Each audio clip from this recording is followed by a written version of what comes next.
இன்னொரு சகோதரர் ஒரு கேள்வியை கேட்டிருக்கிறார். அவர் என்ன கேட்கிறாருண்டா, புகைப்பிடித்தல் சம்பந்தமாக இஸ்லாம் என்ன கூறுகிறது, ஹலாலா ஹராமா மக்ரூஹா என்று கேட்கிறார். அதாவது இன்னைக்கு சமூகத்தில் பெரும்பாலான ஆண்களிடம், சில பெண்களிடமும் கூட, குறிப்பாக அதிகமான இளைஞர்களிடம் காணக்கூடிய ஒரு பழக்கம்தான் இந்த புகைப்பிடித்தல் என்ற பழக்கம்.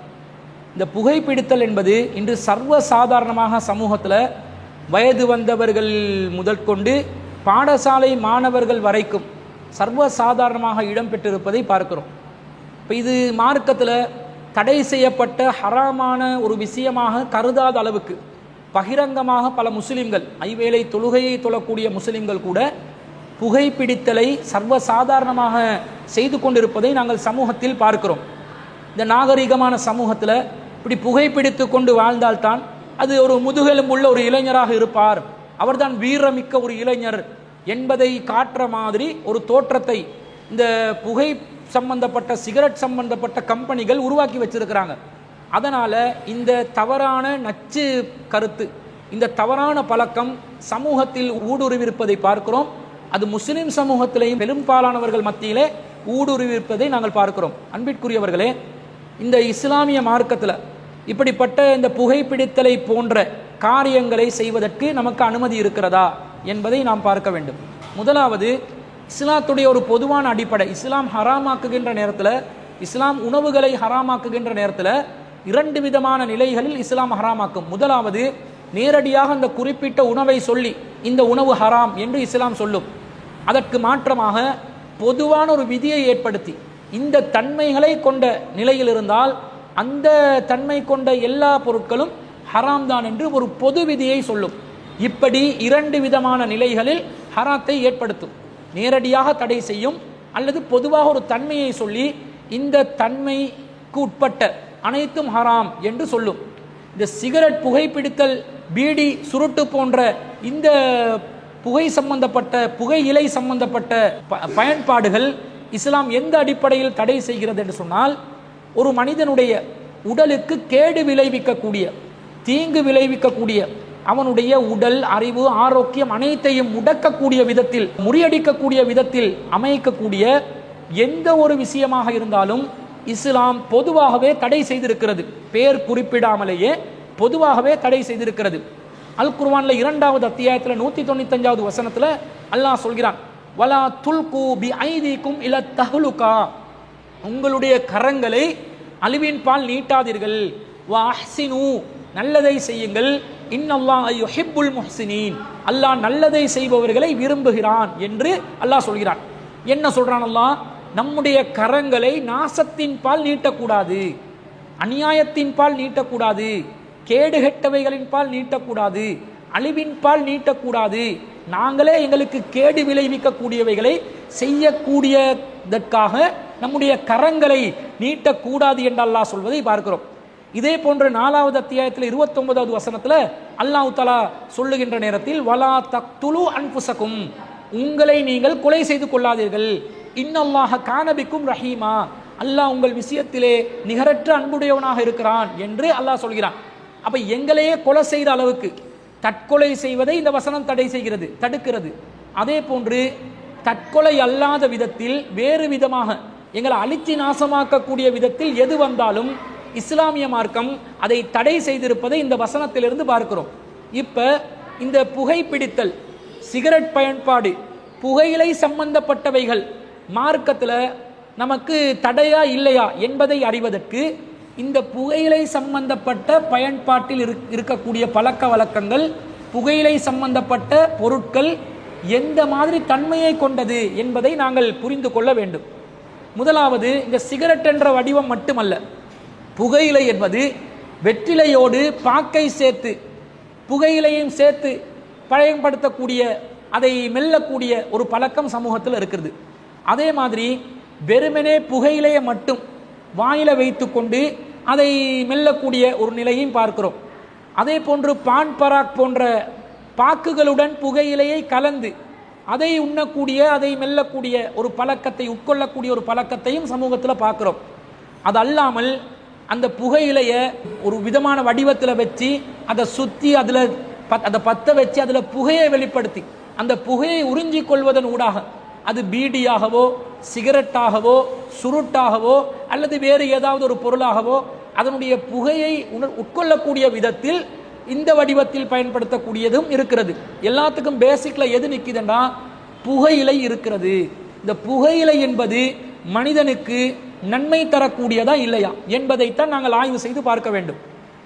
பொதுவாக புகையிலை என்பது மனுஷனுக்கு எந்த நன்மையும் தராத, மாறாக அதிகமான தீங்கு தரக்கூடிய, எந்த விதத்திலும் மனிதனுடைய பயன்பாட்டுக்கு உதவாத, பல கேடுகளை விளைவிக்கக்கூடிய, முற்றிலும் முழுதாக கேடுகளை விளைவிக்கக்கூடிய ஒரு பொருளாக இருப்பதை நாங்கள் பார்க்கிறோம்.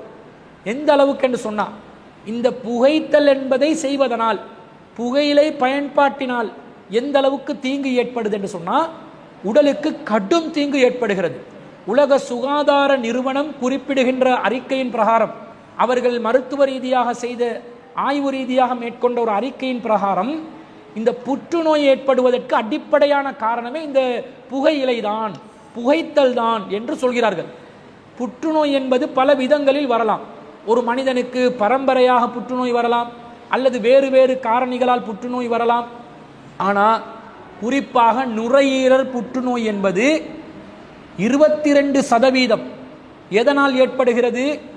இந்த சிகரெட் காரணமாகத்தான் ஏற்படுகிறது, புகையிலை காரணமாகத்தான் ஏற்படுகிறது என்று உலக சுகாதார அமைப்பு சொல்கிறது. நுரையீரல்ல புற்றுநோய் ஏற்பட்டால் வேறு வேறு காரணங்கள் 28% இருக்கும் என்றால் 22% அதுக்கு காரணம் புகையிலை தான் என்று சொல்கிறது. அதே போன்று குரலிலே ஏற்படக்கூடிய புற்றுநோய், குரல் வலை புற்றுநோய்க்கு 30% காரணம் இந்த புகையிலை. இரத்த குழாய் புற்றுநோய்க்கு 31% காரணம் புகையிலை.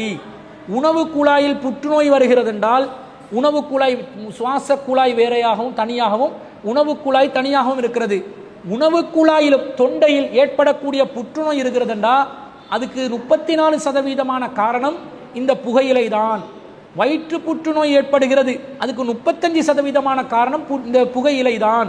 நுரையீரல் வளர்ச்சியை குறைக்கக்கூடிய விதத்தில், மூச்சு குழாயில் அதனுடைய இயக்கத்தை தடுக்கக்கூடிய விதத்தில் ஒரு நோய் ஏற்படுகிறது என்றால் அதற்கு காரணம் இந்த புகையிலையும் புகைத்தலும் தான். அதே போன்று ஒரு மனிதனுக்கு பிளட் பிரஷர் வரலாம், இரத்த அழுத்தம் பரம்பரையாகவும் வரலாம், வேறு வேறு காரணங்களுக்காகவும் வரலாம். ஆனால் அதிகப்படியான பிளட் பிரஷர், இரத்த அழுத்தம் வருவதற்கு காரணம் இந்த புகையிலை தான், புகைப்பிடிப்பது தான். அதே போன்று ஒரு மனிதன் தொடர்ச்சியாக புகைத்தல் என்ற அந்த பழக்கத்தில் இருக்கும்போது அவனுக்கு சுவையை பிரித்தறியக்கூடிய தன்மை அற்று போகிறது. உணவின் சுவை என்பது முக்கியம். அந்த சுவையை உணரும் சக்தி மனிதனுக்கு ஆகவே குறைந்து ருசியை உணர முடியாத, அந்த ருசியை உணரக்கூடிய நரம்புகள் செத்து போய் சுவையை உணர முடியாத ஒரு நிலை ஏற்படுகிறது. அது மாத்திரமல்லாமல் வாசனை மனிதனுக்கு தேவை. வாசனை உணர்வதற்காக மூக்கை பயன்படுத்தி வாசனையை உணர்ந்து கொள்வார்கள். வாசனையை உணர்ந்து கொள்ளக்கூடிய தன்மையையும் இந்த சிகரெட் என்ற பழக்கம் இல்லாமலாக்கிவிடும், புகைத்தல் பழக்கம் இல்லாமலாக்கிவிடும். ஒரு மனிதனுக்கு பக்கவாதம் ஏற்படுத்துவதற்கு அதிகமான வாய்ப்பு இந்த புகைத்தலின் காரணமாக இருக்கிறது. அதே போன்று சிறுநீரக பாதிப்புக்கு அதிகமான காரணம் இந்த சிகரெட்டில் இருக்கக்கூடிய, இந்த புகைத்தலில் இருக்கக்கூடிய நச்சுக்கள் தான் என்பதையும் காரணமாக சொல்கிறார். அதனால சிறுநீரகத்தில் கிரியேட்டின் அளவு ரொம்ப அதிகமாக மேலேறி சென்று அதை செயலிழக்க வைக்கக்கூடிய நிலைக்கு தள்ளுகிறது. தொற்று நோய் ஒரு மனிதனுக்கு ஏற்படுதுண்டா அது உடம்புல நோய் எதிர்ப்பு சக்தியினூடாக அதை தடுத்து கொண்டிருக்கும். ஆனால் எவன் புகையிலை காரணமாக, புகைத்தல் காரணமாக அதை பழக்கத்துக்குள்ளாக்கி அவனுடைய உடல்ல நச்சுக்களை செலுத்தி கொண்டிருப்பானோ அப்போது நோய் எதிர்ப்பு சக்தி அப்படியே குறைந்துவிடும் என்ற நிலை ஏற்படுகிறது. இது எல்லாத்தையும் விட வீரியத்தையும் ஆண்மையையும் வெளிப்படுத்துவதற்காக 5 விரல்ல 6வது விரலாக சிகரெட்டை வச்சு சினிமா நடிகர்கள் ஒரு விதமான ட்ரெண்டை உருவாக்கி இதான் ஆண்மைக்கு அடையாளம் என்று காட்டினார்களே, அந்த மொத்த ஆண்மையை நீக்கக்கூடிய, ஆண்மையில் பலவீனத்தை ஏற்படுத்தக்கூடிய அடிப்படை காரணமாக இந்த சிகரெட் இருக்கிறது, இந்த புகைத்தல் இருக்கிறது என்று இன்று கண்டுபிடித்திருக்கிறார்கள். 2 விதமான நிலையில் ஆண்களில் அந்த ஆண்மைக்குரிய உயிரணுக்கள், விந்துக்களில் இருக்கக்கூடிய உயிரணுக்களின் சக்தியை குறைக்கக்கூடியதாகவும், அதே போன்று இல்லறத்தில் ஈடுபடும் போது பெண்ணிடத்தில் அந்த முழுமையான சக்தியுடன் இணைந்து கொள்வதற்கு முடியாத சூழ்நிலை என்ற இந்த 2 விதத்திலும் ஒரு ஆணுடைய ஆண்மை இதனால் பாதிக்கப்படுகிறது. அது மாத்திரமல்லாமல் நான் சிகரெட்டை குடித்தா எனக்கு மட்டும் பாதிப்புன்றது இல்லை, நான் அந்த புகையை உள்ளே இழுத்து அதை வெளியே செலுத்துகின்ற நேரத்தில் அப்படியே சுற்றுச்சூழல் மாசு அடைகிறது.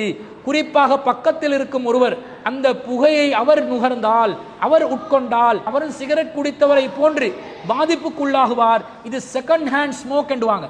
செகண்ட் ஹேண்ட் ஸ்மோக் மூலமாக இவர் குடிக்கிற அந்த சிகரெட், இவர் வெளியிடுற அந்த புகையை இன்னொருவர் நுகருவதன் மூலமாக பக்கத்தில் ஒரு குழந்தை இருந்தாலோ அல்லது ஒரு நோயாளி இருந்தாலோ அல்லது ஒரு பெண் இருந்தாலோ அவர்களுக்கும் இதன் மூலம் பாதிப்புகள் ஏற்படுகின்றன. குறிப்பாக பெண்கள் சிகரெட் பழக்கத்துக்கு ஆளானா அவர்களுடைய கருவறை வளர்ச்சி முற்றிலும் முழுதாக தடை செய்யப்படுகிறது, பலவீனம் அடைகிறது. அது மாத்திரமல்லாமல் இதய நோய் ஏற்படுகிறது, அதற்கு அடிக்ஷன் ஆகுவார்கள், அடிமைத்தனம் ஏற்படுகிறது. நிக்கோட்டின்ல இருக்கக்கூடிய மீண்டும் மீண்டும் அதை செய்ய தூண்டுகின்ற தன்மை, சிகரெட் இல்லாம டாய்லெட்டுக்கு போக முடியாத நிலை, ஒரு வேலையில ஈடுபட முடியாத நிலை என்று எடிக்ஷன் என்ற தன்மையை உருவாக்கி ஒரு விதமான மனவியாதியை ஏற்படுத்துகிறது. காசு பணம் விரயமாகுகிறது. அதிகமானவர்கள் இந்த சிகரெட்டுக்காக அவர்களுடைய சம்பாத்தியங்களை செலவழிக்கிறார்கள். இதனால் பலவிதமான பொருளாதார சுமைகள் குடும்பங்களில் ஏற்படுகிறது. இது எல்லாத்தையும் விட இந்த சிகரெட் பழக்கம், புகையிலை பழக்கத்தின் காரணமாக ஒரு மனிதனுடைய ஆயுட்காலம் குறைகிறது. ஏண்டா ஒவ்வொரு பார்ட்ஸா செயலிழக்க ஆரம்பிச்சோன்னே அவனுக்கு ஒழுங்கா மூச்சு எடுக்க முடியாம, ஒழுங்கா சுவாசிக்க முடியாம, தேவையான ஆக்சிஜன் அளவு உடம்புக்கு செலுத்த முடியாத சூழ்நிலையில, உட்கொள்ள முடியாத சூழ்நிலையில அவனுடைய உடம்பு பலவீனம் அடைந்து கூடிய சீக்கிரத்தில் மரணம் அடையக்கூடிய நிலையும் இந்த புகைத்தலின் காரணமாக, புகையிலின் காரணமாக ஏற்படுகிறது என்று மருத்துவ ரீதியான ஆய்வறிக்கைகள் சொல்கிறது. இப்ப சொல்லுங்க, இதுல நன்மை இருக்குதா தீமை இருக்குதா? முற்றிலும் முழுதாக தீமை. இது தீமை என்றது உலக சுகாதார அமைப்பு சொல்ல வேண்டிய அவசியம் இல்லை. ஒவ்வொருவரும் சிகரெட் பேக்கெட்டை எடுத்துக்கொண்டால் புகைத்தல் புற்றுநோயை ஏற்படுத்தும், ஸ்மோக்கிங் கோசஸ் கேன்சர் என்று பேக்கெட்ல அடிச்சிருக்கிறான். ஒரு அரசாங்கம் வந்து என்ன பண்ணாருண்டா, அந்த பேக்கெட்ல வாயில் ஏற்படக்கூடிய புற்றுநோய்க்குரிய அந்த போட்டோக்களை பதிவு செய்யுங்க, போட்டோக்களை பதிவு செய்ய வச்சார். அது ஒரு விதமான ஏமாத்து வேலை. புகைத்தல் என்பது ஒருத்தனை வந்து இந்த அளவுக்கு கடும் பாதிப்புக்கு உள்ளாக்குதுன்னு சொன்னா அரசாங்க ரீதியாக அதை தடை செய்யணுமா இல்லையா? தடை செய்யறான் இல்லை. என்றால் சிகரெட் கம்பெனிக்காரன் வரி மூலமாகத்தான் ஒவ்வொரு அரசாங்கமும் அவர்களுடைய அரசாங்கத்தை நடத்தி கொண்டு செல்கிறார்கள். அதனால் அதை தடை செய்யாம அதை மறைமுகமாக ஆதரிக்கக்கூடியவர்களாக ஒரு புறத்துல வந்து மகரகமல கேன்சர் ஹாஸ்பிட்டலை வச்சு, ஆரோக்கியா என்ற ஹாஸ்பிட்டலை வச்சு, இன்னொரு பக்கத்தில் இந்த புகையிலைய வலியுறுத்தக்கூடிய விதத்தில், அனுமதிக்கக்கூடிய விதத்தில் அரசாங்கம் இந்த சிகரெட் கம்பெனிகளுக்கெல்லாம் லைசன்ஸ் கொடுத்திருக்கிறான், அனுமதி பத்திரத்தை வழங்கி இருக்கிறான். இது முரண்பட்ட ஒரு செயல். கேன்சர் ஹாஸ்பிட்டலுக்கு போற முக்காவாசி பேருக்கு இந்த சிகரெட் அடிப்படையாக இருக்கிறது. அதை கூட கவனத்தில் கொள்ளாம இந்த சிகரெட் கம்பெனிகளுக்கு அனுமதியை கொடுத்து பான் பராக்கு, பீடா, பாபுல் என்ற ஒவ்வொரு பேர்ல வரக்கூடிய ஒவ்வொரு நாசகரமான பயன்பாடுகளுக்கும், போதை பொருட்களுக்கும் அனுமதியை கொடுத்து சாதாரணமாக இதை செய்ய வைக்கிற இந்த புகையிலைய தூளாக்கி மூக்குக்குள்ள போடுற மூக்குப்பிடி பழக்கம் இருக்குது சில பேருக்கு.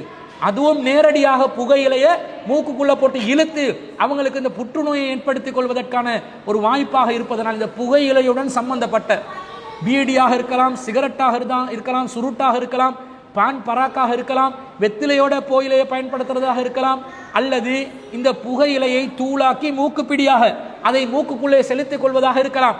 எல்லாருக்கும் இந்த புற்றுநோய் என்பது கன்ஃபார்ம்.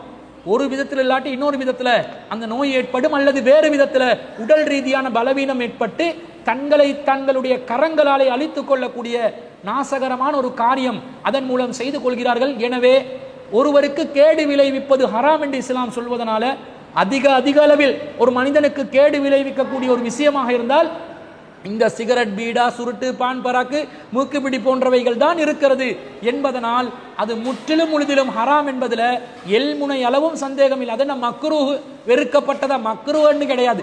ஹலாலா ஹராமா? ஹலால் என்றால் செய்யலாம், ஹராம் என்றால் செய்யாமல் இருக்க வேண்டும். நமக்கு விருப்பம் இல்லாட்டி ஒதுங்கி இருக்கலாம், அவ்வளவுதான். ஆனா இது ஹராம் என்ற நிலையில் இருக்கக்கூடியது. ஹராம் என்ற நிலையில எதிர்க்குதோ அதை விட்டு முற்றிலும் முழுதாக விலக வேண்டும் என்பதுதான் இஸ்லாம் சொல்லக்கூடிய வழிகாட்டலாக இருக்கிறது.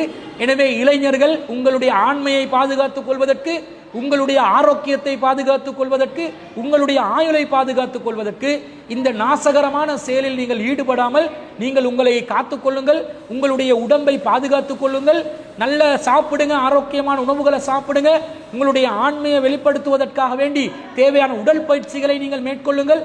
அதை விட்டுட்டு இந்த அடுத்தவனுக்கு கலஸ் காட்டுற, சோபனை காட்டுற இந்த வேலைகளில் நீங்கள் ஈடுபட்டு அல்லாஹ்வுடைய கட்டளைக்கு மாற்றம் செய்து இந்த உலகத்திலேயும் வாழ்க்கையை அழித்துக் கொண்டு மறுமை வாழ்க்கையும் பால்படுத்திக் கொள்ளாதீர்கள் என்பதுதான் அந்த கேள்வி கேட்ட சகோதரர் உட்பட சிகரெட் பயன்பாட்டில் யாரெல்லாம் இருக்கிறார். கேள்வி கேட்டவர் அந்த பயன்பாட்டில் இருக்கிறாரான்னு தெரியல, அவர் விளக்கத்துக்காக கேட்கிறார்.